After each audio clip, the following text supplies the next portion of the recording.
Hello everyone, this is Abhilasha. Our today's topic is how to score 150 plus in NET physics. NEET में physics में 150 plus कैसे score करें। तो सबसे पहली बात कि बेस्ट रिसोर्सेज पे आते हैं, कौन कौन सा बुक हम लोग को पढ़ना है विद इन 1 ईयर। ज़्यादा रिसोर्सेज कर नहीं पाना, लिमिटेड रिसोर्स होना चाहिए। तो आप क्लास नोट्स को प्रेफर कर सकते हो, जिस भी कोचिंग में हो, जिस भी बैचेस में एनरोल हो। तो आप क्लास नोट्स, उसी कोचिंग का मॉड्यूल या या फिर एल का मॉड्यूल बेस्ट है। एंड देन एक एन एग्जाम्पलर बुक आता है फिजिक्स का, वो आप कवर कर सकते हो, क्योंकि एन से क्वेश्चन आता है फिजिक्स में भी। And previous year question NEET का वो तो आप पिछले साल तक भी कर रहे थे, बट इस साल कुछ अलग क्या। तो हाँ, previous year question JEE mains का लगा लेना, एडवांस का बिल्कुल भी नहीं लगाना है, उस चक्कर में मत पढ़ना, क्योंकि लिमिटेड टाइम है। आप एक क्वेश्चन के पीछे 1 घंटा 2 घंटा नहीं लगा सकते हो। जेई मेंस का 10 ईयर का प्रीवियस ईयर क्वेश्चन, इधर वाला 2020 के बाद तो शायद इजी क्वेश्चन आ रहा था, बट उससे पहले वाला आप लगा लोगे तो कॉन्फिडेंस बूस्ट हो जाएगा। एंड देन फॉर्मूला सेट आपको हर चैप्टर का तो प्रिपेयर करना ही है, साथ साथ शॉर्ट नोट्स भी बनाते जाना है। जो इम्पोर्टेंट पॉइंट लगा नोट्स में से, उसको पर डे शॉर्ट नोट्स बनाते जाना है। एंड देन आप चैप्टर वाइज टेस्ट लगा सकते हो, कहीं भी मिल जाएगा आपको। चैप्टर वाइज टेस्ट लगाने से आपको हर चैप्टर का वीकनेस मालूम चलता जाएगा, उस टॉपिक को कौन सा टॉपिक कमज़ोर है, उस टॉपिक को आप हर चैप्टर वाइज कवर करते चले जाओगे, वीक को स्ट्रॉन्ग करते जाओगे, तो लास्ट में कम दिक्कत होगा। जो चैप्टर है उसका, मान लिए रोटेशनल है या फिर कोई भी चैप्टर है, उसका कोई भी टॉपिक हार्ड लगा, वो चैप्टर वाइज टेस्ट से पता तो चल ही जाएगा। अगर हार्ड लगा आपको तो क्वेश्चन नहीं बनेगा। तो आपको चैप्टर वाइज टेस्ट देते चले जाना है, वो कोचिंग में हो, बैच में हो या ना हो, खुद चैप्टर कंप्लीट हुआ, एक चैप्टर वाइज टेस्ट लगा लिए। एंड देन जो क्लास में बैचेस में टेस्ट का शेड्यूल मिला ही होगा, वो टेस्ट तो आपको रेगुलरली लगाना ही है। एंड देन आपको टेस्ट एनालिसिस करना है, टेस्ट एनालिसिस नहीं, मिस्टेक एनालिसिस की क्या क्वेश्चन गलत हुआ, उसको एक कॉपी में नोट डाउन करते जाना है। देखना है कि किस कॉन्सेप्ट की वजह से मेरा ये क्वेश्चन गलत हुआ है, उस कॉन्सेप्ट पे बार बार क्वेश्चन लगाएंगे। कॉन्फिडेंस बूस्ट करने का एक ही तरीका है, या फिर किसी भी टॉपिक को, चैप्टर को स्ट्रॉन्ग करने का एक ही तरीका है कि आप उसका रैपिड क्वेश्चन बहुत ज़्यादा इंक्रीज कर दीजिए क्वेश्चन प्रैक्टिस। जितना ज़्यादा क्वेश्चन प्रैक्टिस कीजिएगा उतना ज़्यादा कॉन्फिडेंस भी आएगा और वो चैप्टर भी आपका स्ट्रॉन्ग होता चले जाएगा। तो रिसोर्स का तो बात हो गया, अब बात आती है कि क्या स्ट्रैटेजी होना चाहिए और ये सिलेबस कब तक कंप्लीट करें। तो अगर आप फ्रेशर हो तो आप सर के साथ बिल्कुल 15 फेब तक, जैसा कि यकीन बैच में ख़त्म होगा, आप सर के साथ बिल्कुल चलिए। जल्दी के चक्कर में फिजिक्स से भाई बायो नहीं है कि आप इजीली कवर कर लोगे, उसमें कॉन्सेप्ट होता है, कॉन्सेप्ट सीखना होता है। तो आप सर के साथ 15 फेब तक ही कंप्लीट कीजिए, साथ साथ आप सब कुछ प्रिपेयर करते जाइएगा, फॉर्मूला सेट, शॉर्ट नोट्स। तो 15 फेब तक भी कंप्लीट कीजिएगा, कोई दिक्कत नहीं है। लास्ट का 2.5 मंथ रिविजन के लिए रहेगा। बट जो ड्रॉपर हैं उनके लिए एक है कि जो छोटा चैप्टर, जैसा कि हम हर वीडियो में बोलते हैं, जो छोटा चैप्टर है सॉलिड हो गया, मैग्नेटिज्म एंड मैटर वाला का एक जो टॉपिक है वो हो गया, फिर dual nature, atoms, nuclei, EM waves, ये सब चैप्टर जो छोटे छोटे चैप्टर है, उसको आप साइड वाइज कंप्लीट पहले कर सकते हो, ताकि लास्ट में कम वो रहे, तो दिसंबर तक सिलेबस मेरा कंप्लीट हो जाए। अब बात आता है स्ट्रैटेजी क्या होना चाहिए। तो सबसे पहले तो फिजिक्स में आपको बेसिक मैथ को एकदम, बिल्कुल बेसिक मैथ और वेक्टर को एकदम अच्छे से कंप्लीट करना है, क्योंकि वो नहीं आएगा आपको तो कुछ आगे फिजिक्स में समझ में आना ही नहीं वाला है। अगर बेसिक मैथ और वेक्टर के अंदर आपको 1 मंथ भी लग रहा है ना, तो आप 1 मंथ लगाकर पहले उसको स्ट्रॉन्ग कीजिए। जब बेस मजबूत रहेगा तभी आप उसके ऊपर बिल्डिंग बना सकते हो। तो वही बात है, आप बेसिक मैथ और वेक्टर्स को बहुत स्ट्रॉन्ग करना है। तो माइंड में आया कि दीदी इसको स्ट्रॉन्ग कैसे करें।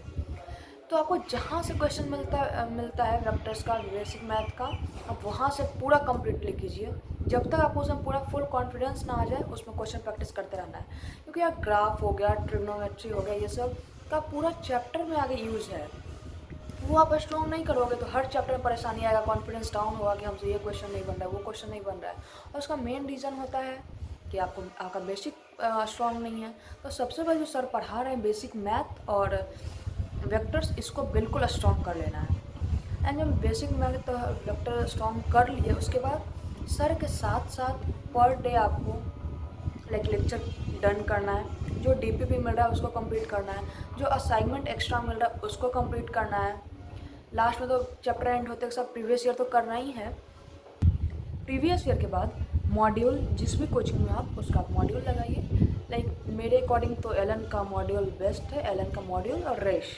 बाकी आप PW में भी तो उसका भी मॉड्यूल लगा सकते हैं, बट हम एलन से थे इसलिए एलन का मॉड्यूल इज़ बेस्ट। आप एलन का मॉड्यूल अच्छे से लाइक एक बार लगाने से नहीं होगा, आप खुद एक ऐसा स्ट्रैटेजी बनाओ कि लाइक मेरे को एटलीस्ट 2 से 3 से 4 बार मॉड्यूल कंप्लीट करना है एनी हाउ। तो माइंड में आ रहा हो कि दीदी कैसे करेंगे। लाइक आप एक बार में क्वेश्चन बनाएं, मान लिए एक चैप्टर है मॉड्यूल में 200 क्वेश्चन है, तो नेक्स्ट टाइम जब बनाएंगे तो वो 200 पूरा क्वेश्चन नहीं बनाना है। फर्स्ट टाइम में जो आप क्वेश्चन बना रहे हो, बाई चांस वो गलत हो गया, बाई चांस का गलत हुआ उसका स्टार मार्क कर लिए। जो क्वेश्चन ईजिली बन गया, E=MC² वाला फॉर्मूला बेस्ड जो क्वेश्चन होगा उसको थोड़ी बार बार बनाते रहेंगे, वही क्वेश्चन बनाते रहेंगे। जो क्वेश्चन नहीं आ रहा है उसको बनाएंगे ना, उसको सीखेंगे ना। जो आ रहा है उसको बना के बार बार क्या फ़ायदा। तो आपको हाईलाइट करना है, सॉरी फॉर डिस्टर्बेंस, आपको हाईलाइट करते जाना है। अब जब थर्ड टाइम बनाओगे उस पर डबल स्टार लगा लेंगे। लाइक जब थर्ड टाइम बनाएंगे तो जो ईजी वाला क्वेश्चन है उसको अगले बार नहीं बनाएंगे। जो हार्ड क्वेश्चन है लास्ट में ऐसा बना लेना है कि हर चैप्टर का बस हम 20 इंपॉर्टेंट क्वेश्चन बनाएंगे, हार्ड क्वेश्चन बनाएंगे, मेरा पूरा चैप्टर सॉल्व आउट हो जाएगा, ठीक है। एंड देन आप NCERT एग्जाम्पलर बुक का हम बात कर रहे थे, तो जो लोग के पास NCERT फिंगर टिप्स होगा उसके पीछे में NCERT एग्जाम्पलर होता है। लाइक जो चैप्टर है थर्मल प्रॉपर्टीज़ हो गया, थर्मोडाइनमिक्स हो गया, डेवल नेचर हो गया, एटम्स न्यूक्लियर, ये सब जो चैप्टर उससे NCERT से क्वेश्चन आता है यार। तो आप NCERT एग्जाम्पलर बना लोगे तो कवर हो जाएगा। और अगर जिनको लग रहा हो कि दीदी फिजिक्स में भी NCERT पढ़ना है, आप पूरा चैप्टर कंप्लीट कर लो और लास्ट में जो एक वन शॉट होता है ना NCERT का, वो देख लो, कवर हो जाएगा। क्योंकि सर लोग भी क्लास में पढ़ाते हैं, थोड़ी है कि NCERT में अलग कॉन्सेप्ट होता है, जो सर लोग पढ़ा रहे हैं वो अलग कॉन्सेप्ट नहीं, सब सेम ही होता है, बस हल्का लैंग्वेज का फ़र्क होता है। तो आप किसी भी यूट्यूब चैनल पे, ऐसे में एक आयुष वर्मा सर हैं, क्वालिटी स्पीक करके उनका यूट्यूब चैनल है, वो लाइक NCERT का हर चैप्टर को 2 से 3 घंटे में बहुत अच्छे से समझाए हैं। तो आप चैप्टर एंड करो और लास्ट में जैसे चैप्टर एंड हुआ लास्ट में NCERT का वन शॉट देख लिए, ताकि लास्ट में ये ना रहे, कॉन्फिडेंस डाउन ना हो जाए कि सब कुछ किए और NCERT नहीं किया। सबसे मैटर करता है ना कॉन्फिडेंस। अगर आपके अंदर कॉन्फिडेंस होगा तो आप जो क्वेश्चन नहीं भी आ रहा है उसको भी किसी तरह सही कर सकते हो। और कॉन्फिडेंस एग्जाम के पहले ही डाउन हो गया तो फिर वहाँ जो आ रहा है वो भी आप भूल जाओगे। मेरे साथ भी ऐसा हुआ है, एग्ज़ाम हॉल में जाओगे कॉन्फिडेंस नहीं है, लगेगा जो आ रहा है वो भी भूल गए। इसलिए सबसे अभी से ध्यान देना है कि कॉन्फिडेंस अप रहे हमेशा। और कॉन्फिडेंस हाई कैसे रहेगा, खुद से कॉन्फिडेंस हाई नहीं होता कि बोल रहे कॉन्फिडेंस हाई हो जाओ तो हाई हो जाएगा, नहीं। जितना ज़्यादा क्वेश्चन प्रैक्टिस करोगे, जितना रिलेवेंट चीज़ पढ़ोगे, लाइक आप जिस भी टीचर से पढ़ रहे हो, MR सर से पढ़ रहे हो, तो 200% उनमें भरोसा करो। वो जो नोट्स में क्वेश्चन करवा रहे हैं उसको कीजिए, जो होमवर्क दे रहे हैं उसको कीजिए, जो असाइनमेंट दे रहे हैं उसको कीजिए, जो टेस्ट हो रहा है उसको कीजिए, जो मॉड्यूल रेस चैप्टर वाइज टेस्ट, मतलब जो सर लोग बोल रहे हैं उसको एकदम कम्प्लीटली अच्छे से कर लेना है। ये नहीं कि वो टीचर कुछ और बोल दिया तो उसका बात मानने लग गए हैं, वो टीचर कुछ और बोल दिया तो नहीं। एक टीचर एक कोचिंग का मॉड्यूल, ये नहीं कि आज ग्रेविटेशन चैप्टर का लगा रहे हैं मॉड्यूल एलन का और थर्मोडायनेमिक्स का लगा रहे हैं PW का, नहीं, एक मॉड्यूल से कीजिए ताकि आपका भी कॉन्फिडेंस बूस्ट रहेगा, ठीक है।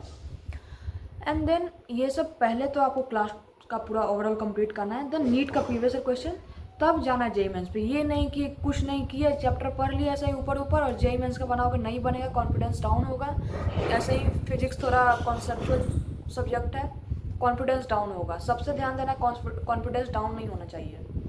तो जब कर लोगे, पूरा नोट्स क्वेश्चन कर लोगे, नीट का प्रीवियस क्वेश्चन 2 बार बना लोगे, मतलब कि ऐसा होना चाहिए कोई हमको नीट के प्रीवियस क्वेश्चन दे तो उसमें गलत नहीं होना चाहिए, तब JEE मेंस पे मतलब जाएंगे, तब JEE मेंस का क्वेश्चन बनाएंगे। 3 से 4 बार आप नीट का प्रीवियस क्वेश्चन बना लोगे, कॉन्फिडेंस आ जाएगा, तब आप JEE मेंस पे जाना। अगर ऐसा नहीं कीजिएगा तो यही होगा कि अगर नीट के एग्ज़ाम में नीट के प्रीवियस क्वेश्चन आ रहा है तो वो भी नहीं आएगा। जो आपका फिजिक्स में 100 नंबर भी आने वाला है, एडवांस का क्वेश्चन और JEE मेंस का क्वेश्चन करने के चक्कर में 50 नंबर भी नहीं आ पाएगा।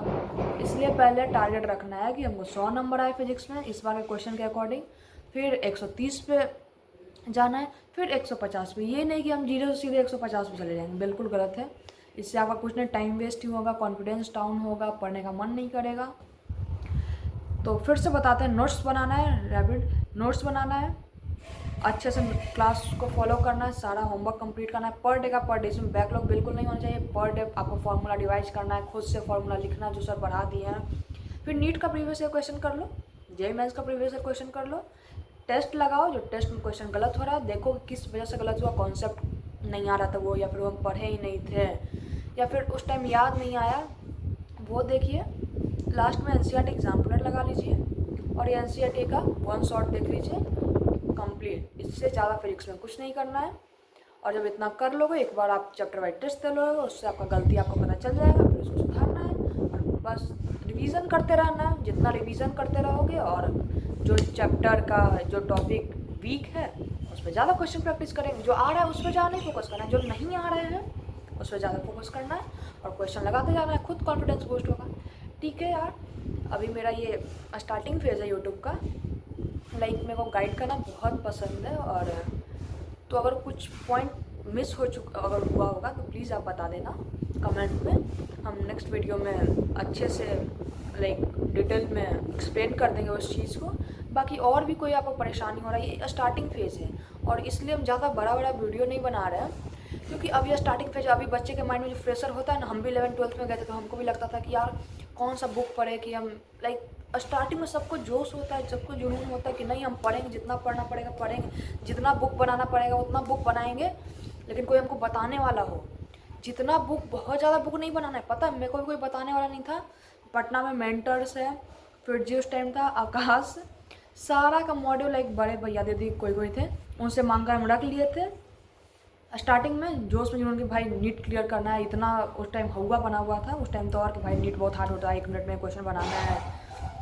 सारा मॉड्यूल ला दिए, बनाए, और लास्ट में क्या हुआ, बनाए कुछ नहीं। इसलिए ज़्यादा बुक नहीं लाना है, ज़्यादा रिसोर्स के पीछे नहीं भागना है। पूरा अपने क्लास को, बैच को अच्छे से फॉलो करो, प्रीवियस ईयर क्वेश्चन बनाओ, उससे पता चल जाएगा कि पहले क्वेश्चन कैसा आता था। जो क्वेश्चन गलत हो रहा है टेस्ट में उस पर ज़्यादा फोकस करना है, दैट्स इट। और बाकी और भी कोई परेशानी होगा प्लीज़ खुलकर बताइएगा, क्योंकि जो बच्चा स्टार्टिंग में प्रिपेयर करना स्टार्ट करता है तो उसको लगता है कि कोई गाइड करने वाला हो, और कोई गाइड करने वाला होता नहीं है, मिसगाइड कर देता है कि भाई ये बुक बनाओ वो बुक बनाओ। नहीं, अच्छे से एक चीज़ को फॉलो कीजिए, बार बार बोल रहे हैं, एक टीचर एक कोचिंग का मॉड्यूल, और टेस्ट आपको जितने जगह से लगाना है उतने जगह का लगाइए ताकि कॉन्फिडेंस हाई रहे। ठीक है यार, bye bye, next video chemistry में बना देंगे।